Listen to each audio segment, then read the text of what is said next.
ستمبر کا پلان یہ تھا کہ ایک دن میں اس صوبے کے جو رہی سہی چند آوازیں ہیں اس کو بھی ہمیشہ کے لیے خاموش کر دیں.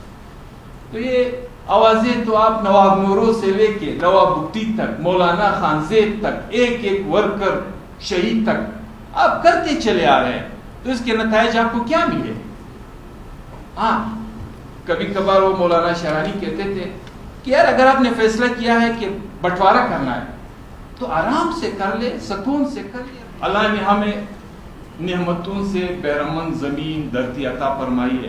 پتہ نہیں اس کو ہم اپنی خوش قسمتی سمجھے یا بدبختی سمجھے کہ آج ہمارے گلے پڑ گئے. خون آلود لاشوں کی صورت میں ہمیں اس کے نتائج مل رہے ہیں.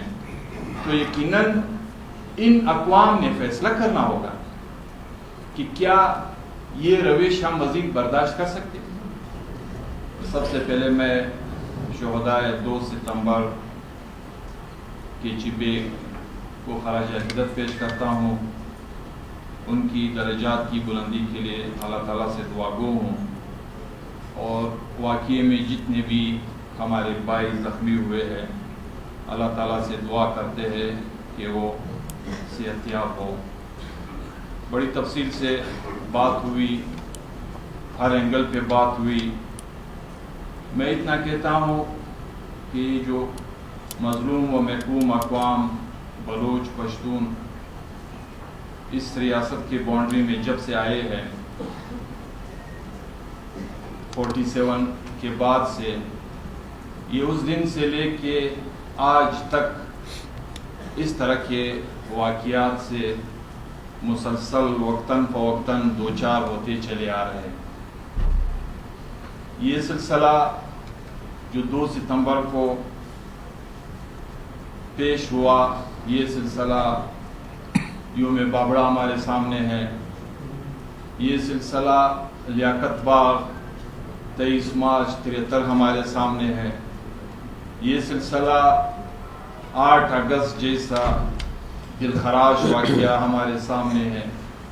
یہ سلسلہ ثانیہ 21 یعنی ہمارے پور جیسے بچوں کو بھی نہیں بخشا گیا، اور جب ایک ماں روتی ہوئی ایک جرنل سے فریاد کرتی ہے تو اس جرنل کا جواب ایک ماں کو بجائے اس کے کہ اس کو تسلی دے، ان کے بچوں کے قاتلوں کو کیفر کردار تک پہنچانے کی یقیندانی کرائے، وہ اس کو کہتے ہیں کہ کیا مسئلہ ہے، ایک اور بچہ پیدا کرے. یہ سلسلہ 8 اگست ہو یا 2 ستمبر ہو، ان اقوام کے ساتھ ایک تسلسل کے ساتھ پیش چلا آ رہا ہے. یقیناً ہم کوشش بھی کرتے ہیں، ہمارے رہبر قیادت نے، مظلوم و محکوم اقوام کی رہبری نے، کہ تمام تر مظالم کے باوجود اس ریاست کے ساتھ ہم 2 قدم آگے بڑھ کر چلے. لیکن جہاں تک یہ مسلسل پے در پہ واقعات اور اس کے نتائج پہ اگر نظر رکھی جائے تو یہ بات ایک کلیئر میسج ہے مظلوم و محکوم بلوچ پشتون اقوام کے لیے کہ اس ریاست کو ان اقوام سے نہیں، ان کے دھرتی سے سروکار ہے. بامر مجبوری تو نقشہ پاکستان میں انہوں نے بلوچستان اور پختونخوا تو ڈال دیا ہے، لیکن وہ زمین کے حوالے سے ہے، دھرتی کے حوالے سے، اقوام کے حوالے سے نہیں ہے. اللہ نے ہمیں نعمتوں سے بیرمن زمین دھرتی عطا فرمائی ہے. پتہ نہیں اس کو ہم اپنی خوش قسمتی سمجھے یا بدبختی سمجھے کہ آج ہمارے گلے پڑ گئے. سمندر سے لے کے دنیا جہاں کے قدرتی وسائل جو زمین کے تہ میں اللہ تعالیٰ نے ہمیں دیا ہے وہ ہمارے گلے پڑ گئے. وہ ہمارے خون آلود لاشوں کی صورت میں ہمیں اس کے نتائج مل رہے ہیں.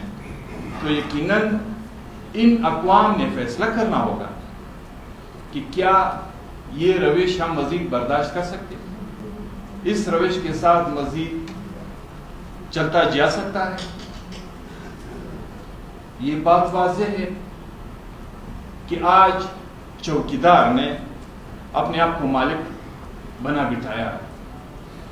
اس کا سوائے چوکیداری کا اور کوئی کام آئین پاکستان میں نہیں ہے. یہ نہیں کہ یہاں بیٹے تشریف فرما قیادت یا کانفرنس نیشنلسٹ مذہبی و سیاسی جماعتوں کے لیڈرشپ اور کارکن کے تھے یا انہیں پاکستان کے تھے، لیکن یہ بدمست چوکیدار آج حکمرانی بھی ہاتھ میں لیے بیٹھے ہیں، یہ بدمست چوکیدار آج پارلیمنٹ پہ قبضہ جمائے بھی بیٹھے ہیں، یہ بدمست چوکیدار آج عدلیہ کا ستیاناش بھی کر چکے ہیں، ایون یہاں تک کہ یہ چوکیدار ٹھیکیداری اور کنسٹرکشن پہ اتر آیا ہے۔ آج بھی کوئی کوئٹہ میں جا کے دیکھ لے، باقی پاکستان کو چھوڑ دے، جہاں پہ آپ کو کوئی بڑا مال نظر آئے گا، جہاں پہ آپ کو کوئی بڑی بلڈنگ نظر آئے گی، وہ چوکیدار کی ملکیت میں ہوگی، وہ عام آدمی کی نہیں ہوگی۔ اور جہاں پہ کوئی سویلین کاروبار بھی کرنا چاہتا ہے، کوئی ہاؤسنگ اسکیم کا سوچتا ہے، کوئی بلڈنگ بنانے کا سوچتا ہے، تو اس کے لیے مسئلے مسائل کھڑے کر کے، کیونکہ ڈی ایچ اے سے لے کے مال تک، یہاں تک کہ کھیتی باڑی پہ بھی اتر آیا ہے۔ بارڈر ہمارے انہوں نے بند کر دی، جس طرح یہاں پہ بات ہو رہی ہے، چاہے بلوچ بیلٹ ہو چاہے پشتون بیلٹ ہو، جو داڑھی کے مزدور داڑھی نکالنے کے لیے صبح سویرے نکلتے، شام کو بچوں کی اس سے گزارا پیٹ پالتے تھے، اس کی حالت ہمارے سامنے۔ 1891 سے ایک چلتا ہوا سلسلہ جو ڈیورنڈ لائن پہ آ رہا تھا، انہوں نے بیک کلام میں جنبش اس کو ختم کیا۔ نہ رشتہ داریوں کا خیال رکھا، نہ کاروبار کا خیال رکھا، نہ بھائی بندی کا خیال رکھا۔ اس طرح کے گھروں کو بھی تقسیم کیا گیا کہ مہمان خانہ ایک طرف ہو، گھر دوسری طرف ہو، مسجد ایک طرف ہو، محراب دوسری طرف ہو۔ تو یقیناً اس چوکیدار سے کل کیا بھی بات کرنی ہوتی۔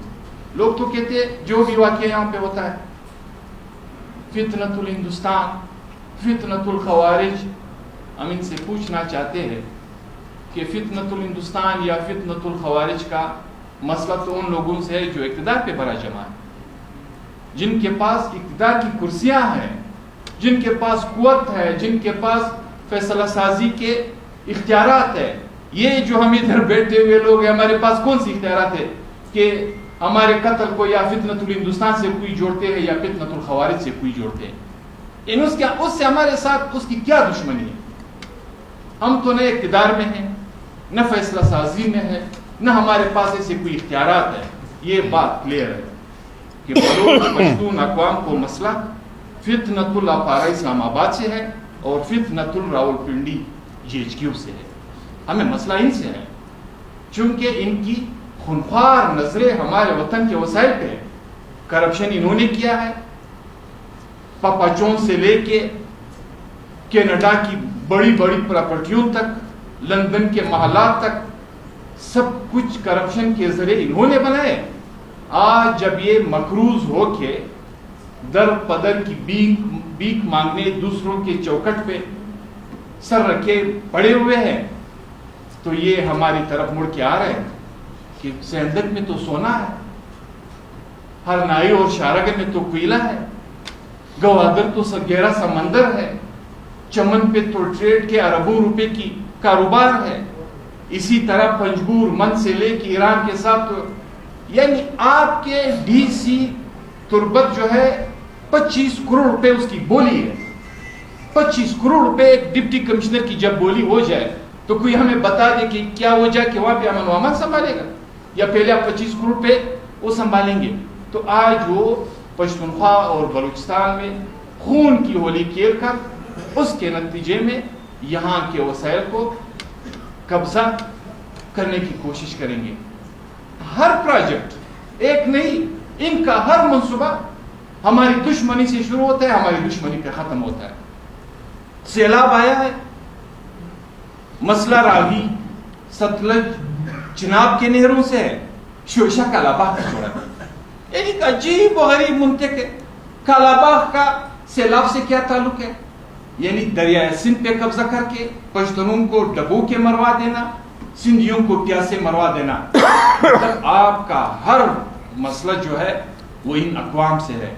یقیناً یہ سلسلے، یہ جو نام نہاد آپ نے حکومتیں بنائی ہے، ہمیں پتہ ہے یہ تو نوکر کے نوکر ہے، ان کی کیا اختیارات ہوں گے، ان کے کیا فیصلے کرنے ہوں گے؟ یہ تو نوکر کے نوکر ہے، انہوں نے تو اپنی نوکری کرنی ہے. مطلب اسی حکومت کے انہی ایم پی ایس کی اپنی بات ہے کہ جب پچھلا ابھی جو بجٹ پیش ہوا ہے، اس بجٹ میں چند ناراض ہوئے تھے کہ ہمارا بجٹ کم ہے، تو احتجاج پہ سی ایم کے پاس گئے. سی ایم نے ان کو کہا کہ جاؤ حبیب نالے کے اس پر بجٹ تو وہ تقسیم کرتے ہیں. ادھر جب احتجاج کی شکل میں 4-5 کہتے کہ جا کے جب بیٹھ گئے، انہوں نے کہا جی کیا مسئلہ ہے؟ تو ان کو جواب میں کہا کہ ایک تو بلوچستان میں یہ مسئلے ہے، احتجاج ہے، ہم کسی کے پاس جا نہیں سکتے، ہمیں فارم 47 کے لوگ کہا جاتا ہے، ہم تو بالکل کسی کے پاس جا نہیں سکتے، لیکن ابھی بجٹ میں بھی اگر آپ کٹ لگائیں گے تو ہمارے پاس تو لوگوں کو منہ دکھانے کے بھی ہم قابل نہیں رہیں گے. تو ان کو جواب میں کہتے ہیں کیا کہا گیا کہ آپ کون سے پبلک کے ووٹ سے آئے؟ آپ کو ہم نے منتخب کیا ہے، بٹھایا ہے، سلیکٹ کیا ہے، آپ آرام سے جا کے ابھی ہم نے آپ کو کہا کہ عوام کے پاس جائے. اسی ہاکی گراؤنڈ میں پچھلے سال پورا حکومت بلوچستان نکل آیا، پورا حکومت بلوچستان 500 بندے لا کے اس اسٹیڈیم میں انہوں نے نہیں بٹھایا. پورا بلوچستان سب جماعتیں، لیکن یہاں پہ یہ خوار غریب لوگ، ان کی قیادت جس کے پاس نہ وزارت ہے، نہ کرسی ہے، نہ اختیارات کے منبع ہے، یہ ایک کال دیتے ہیں، ہزاروں کی تعداد میں لوگوں کو جمع کرتے ہیں اور پھر آپ اس میں بم بلاسٹ کرتے ہو. اور کہا بھی یہ جاتا ہے انڈائریکٹ یہ بھی کہا جاتا ہے کہ ان کا خود کردہ ہے.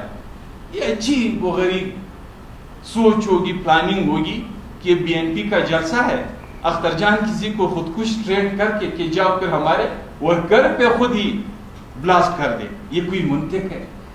کوئی گرنیڈ پھینکا جاتا، کوئی بم بلاسٹ ہوتا، تب جا کے بھی آپ کوئی بات کر سکتے تھے. لیکن جب آپ نے ایک خودکش ٹرین کر کے ادھر تک پہنچانے کی کوشش کی، یقیناً جس طرح کہا گیا 2 ستمبر کا پلان یہ تھا کہ ایک دن میں اس صوبے کے جو رہی سہی چند آوازیں ہیں اس کو بھی ہمیشہ کے لیے خاموش کر دیں. تو یہ آوازیں تو آپ نواب نورو سے لے کے نواب بگٹی تک، مولانا خان زیب تک، ایک ورکر شہید تک آپ کرتے چلے آ رہے ہیں. تو اس کے نتائج آپ کو کیا ملے؟ ہاں، کبھی کبھار وہ مولانا شرانی کہتے تھے کہ یار اگر آپ نے فیصلہ کیا ہے کہ بٹوارا کرنا ہے تو آرام سے کر لے، سکون سے کر لے. رشیا کی بھی ہوئی، دنیا جہاں میں تقسیم ہوئے ہیں، اقوام تقسیم ہوئے ہیں، ریاستیں چینج ہوئی ہیں. 1947 سے ہم کچھ اور تھے، 1891 سے ہم کچھ اور تھے، شاید 75 سال پورے ہو گئے، گلف میں کچھ اور تبدیلیاں آ رہی ہیں، یہاں پہ بھی کچھ اور ہو جائے تو کم از کم خون بہا کے نہ کریں. میں